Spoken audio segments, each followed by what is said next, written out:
नमस्कार। मेरे इस चैनल में आप सबका स्वागत है। श्री शिव महिमा के अंतर्गत श्री शिव लीलामृत की हम कथा सुन रहे हैं। शिव लीलामृत के 7वें अध्याय की अगली कथा है। इस कथा में भगवान शिव खुद ही शिव योगी के रूप में आए हैं और अपने भक्तों का उद्धार किया है। अवंती नगरी में एक ब्राह्मण रहता था, मदन नाम का।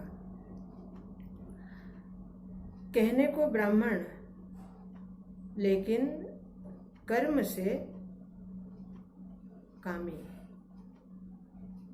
जो व्यक्ति भगवान ने उसे जिस वर्ण में जन्म दिया है या उसके पिछले कर्मों की वजह से, पिछले कर्मों के अनुसार उसे जिस वर्ण में जन्म मिला है, उस वर्ण का पालन करना हमारा पहला धर्म है।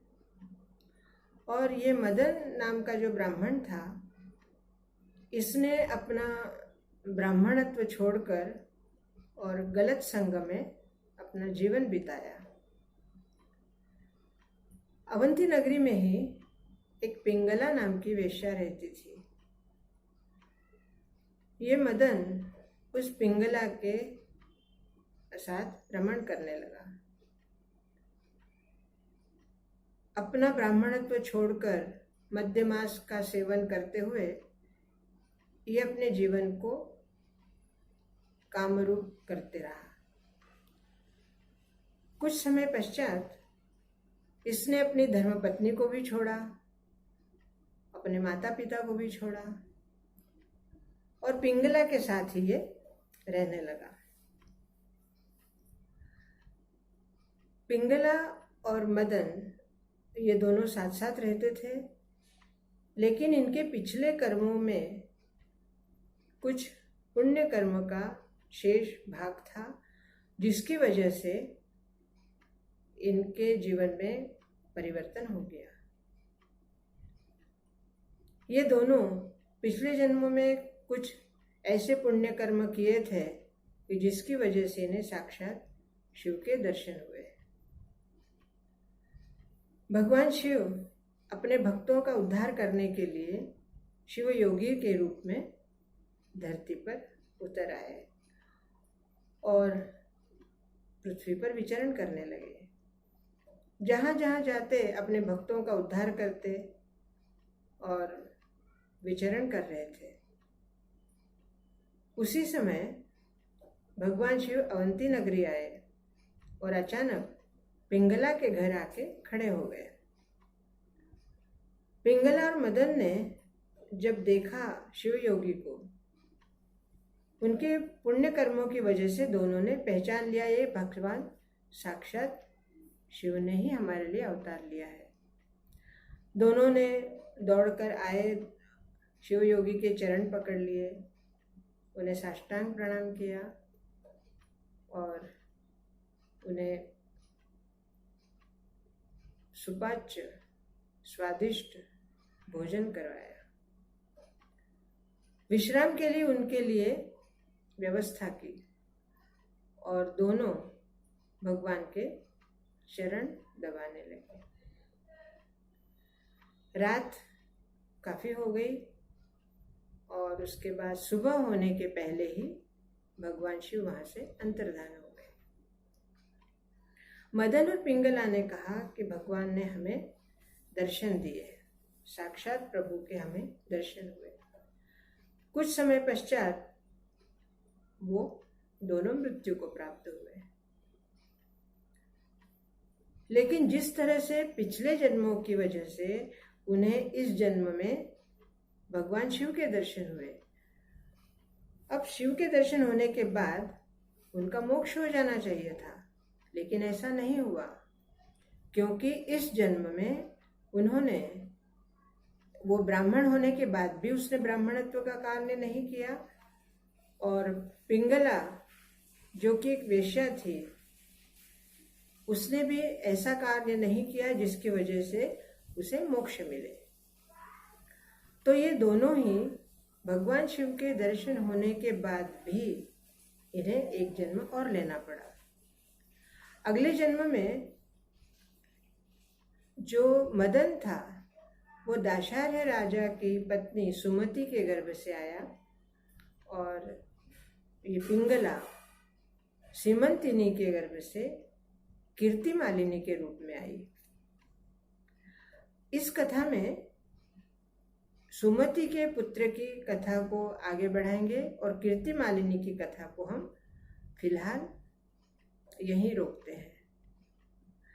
तो सुमति दाशार्य राजा की पत्नी और पट्टरानी थी। दाशार्य राजा की और भी कई पत्नियां थी, और बाकी जो इसकी सुमति की सौतनें थी वो सुमति से बहुत द्वेष करती थी। जब सुमति गर्भवती हुई तब सभी सौतनों ने सुमति को विष दिया ताकि ये मृत्यु को प्राप्त हो जाए। लेकिन मृत्यु आने के बजाय इसके गर्भ में पल रहे बच्चे को और इसको दोनों को ही विष का प्रभाव हुआ, और बच्चे के जन्म के बाद दोनों के ही शरीर से घाव हो गए और विचित्र बीमारी हो गई, जिसकी वजह से इनके दोनों के शरीर से रक्तस्राव होता और पस निकलता। इनकी इस तरह की बीमारी को देखते हुए किसी ने भी इनकी सेवा करने के लिए आगे नहीं आए, किसी ने भी इनकी सेवा नहीं की। राजा भी दिन भर इनकी इस तरह की घृणित अवस्था देखकर बहुत दुखी होता। बच्चा रात भर विलाप करता। राजा से ये सहन नहीं हुआ और राजा ने सोचा इन दोनों को जंगल में छोड़ आना चाहिए। आखिर में राजा ने इन दोनों को जंगल में छोड़ दिया।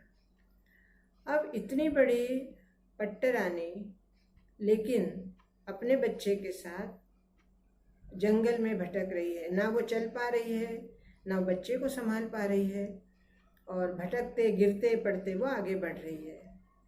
कई बार वो गिर जाती, लेकिन एक बात उसमें थी कि वो शिव भक्तिनी थी और हमेशा भगवान शिव का नामस्मरण करती रहती।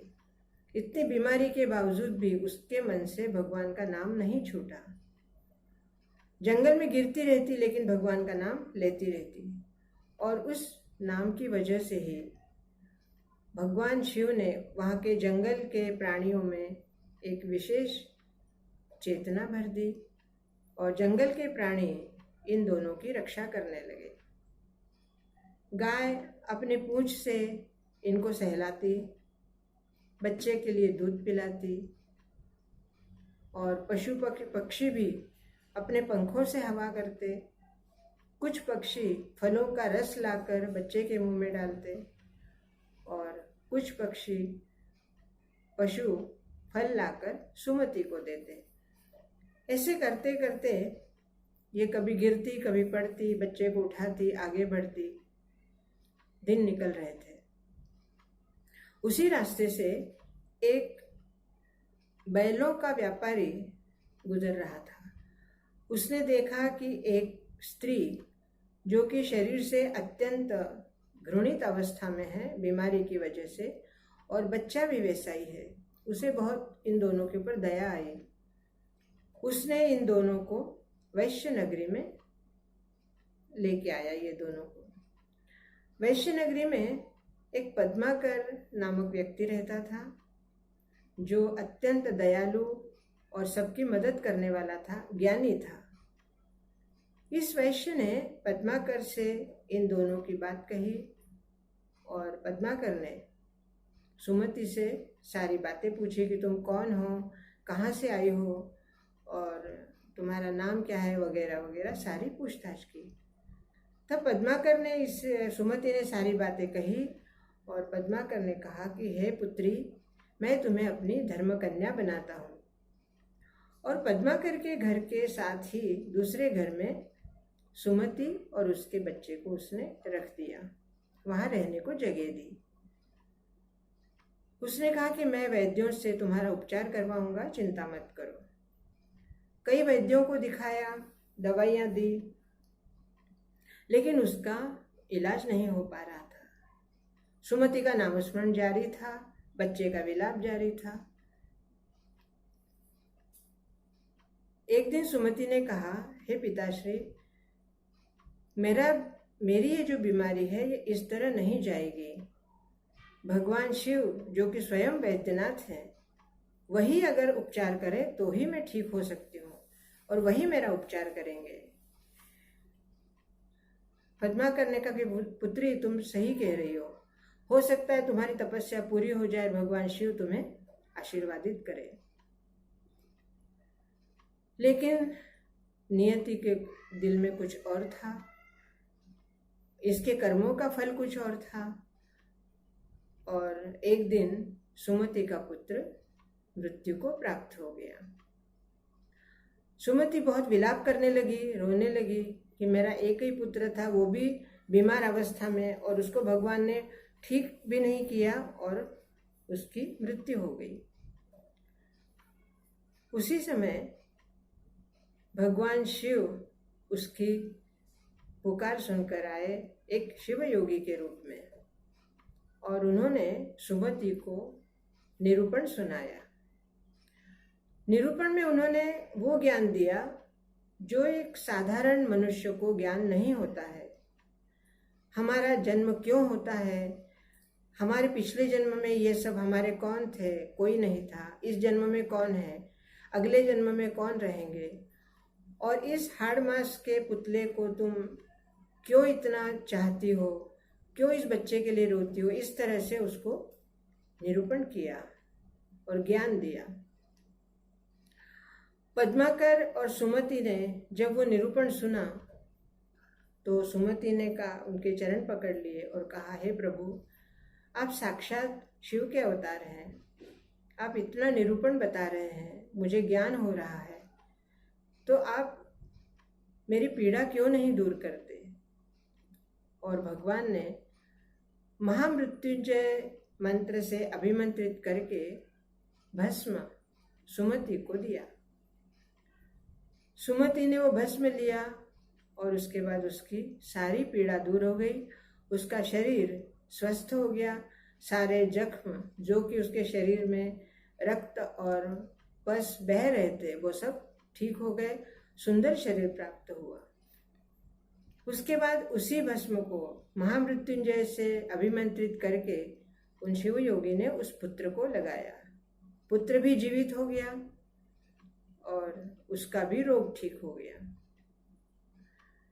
भगवान शिव ने सुमति और पद्माकर को जो निरूपण सुनाया वो बहुत ही आज के युग में सीखने जैसा है, या यूं कहिए कि उस निरूपण को अगर हम अपने जीवन में उतारें तो हमारे जीवन में कोई दुख ही नहीं रहेगा, क्योंकि वास्तविक दुख जो है वो हमारे मन का है। हम अपने मन से सभी बंधनों को बांधे रखते हैं। ये पुत्र मेरा है, पत्नी मेरी है, पति मेरा है, बच्चा मेरा है, ये घर बार, ये पैसा धन दौलत सब कुछ मेरा है।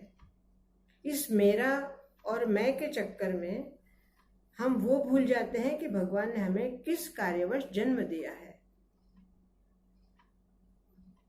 निरूपण एक ऐसा ज्ञान है कि जिस ज्ञान को हम पढ़ते हैं, सुनते हैं, समझते हैं, अपने जीवन में उतारते हैं तो हमारा जीवन जिस कार्य के लिए भगवान ने हमें जन्म दिया है वो कार्य हम कर सकते हैं। तो इस तरह भगवान के निरूपण से सुमति को ज्ञान हुआ। भस्म अभिमंत्रित किए हुए भस्म से सुमति का शरीर अच्छा हुआ, बच्चा भी स्वस्थ हो गया। इन दोनों की आगे की कथा हम बाद में बताएंगे, लेकिन आज इस कथा को यहीं अर्धविराम देते हुए मैं ये कहना चाहती हूँ कि आज के कलयुग में कितना हमारे जीवन में किस तरह के दुख, किस तरह के दर्द, परेशानियाँ, या यूँ समझिए कई बार हम अपने ही कर्मों से अपने जीवन को खराब कर लेते हैं। और उसके बाद कहीं ना कहीं अविश्वास, अश्रद्धा, आस्था की कमी, इन सब के रहते हुए जीवन और भी दूभर हो जाता है। परिस्थितियां बदलती हैं, इंसान का स्वभाव बदलता है। जब आपके ऊपर कोई संकट आता है तब आप भगवान को पुकारते हैं, लेकिन सुख के समय आपको भगवान की याद नहीं आती। बस यही हम गलती करते हैं और इसी वजह से हमारे कर्मों से हमें बार बार जन्म लेना पड़ता है। इस जन्म मृत्यु के फेरे से अगर हमें बचना है तो भगवान का नामस्मरण, उस लय के स्वामी भगवान शिव, उनकी आराधना और हमारे पाप कर्मों को भस्म करने की ताकत भगवान के नामस्मरण में होती है। हमारे कर्मों को पवित्र करने की ताकत नामस्मरण में होती है।